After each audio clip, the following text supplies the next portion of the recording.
राहुरीमध्ये सुद्धा आता अक्षय कर्डिले विजय।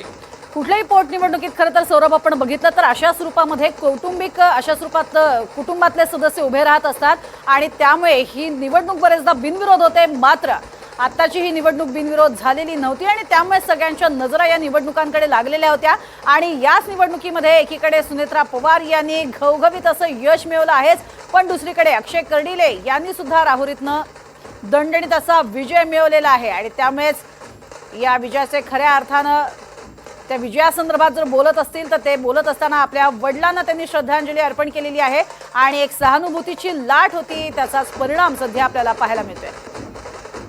मतदानाचा जर टक्केवारी पाहिली तर ती सुद्धा कमी होती, कारण एकीकडे सर्वसामान्य नागरिक हे जाणून असतात की सहानुभूतीची लाट असल्यामुळे उमेदवार जे आहेत त्या घरातले निवडून येणार।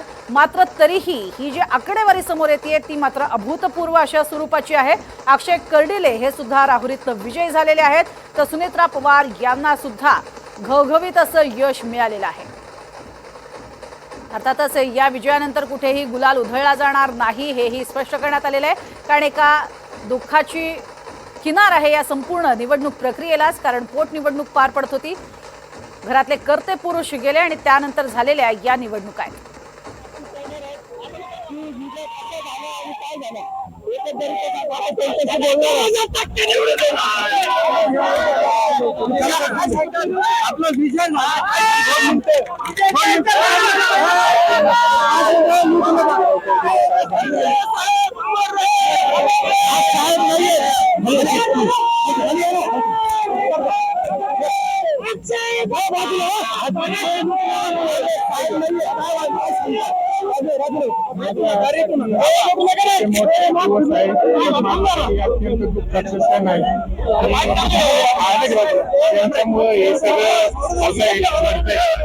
माझे वडील आमदार शिवाजीराव पेडणे साहेब आज नाहीये, आज अतिशय दुःख आहे सगळ्यांमध्ये, अतिशय एक वेगळं उत्साह साहेबांच्या प्रती आमची भावना होती याआधी 20 तारखेला व्यक्त केली आणि आज ही भावना आपल्या सगळ्यांसमोर 4 तारखेला आज या निमित्तानं मतमोजणीच्या निमित्तानं सगळ्यांसमोर आलेली आहे।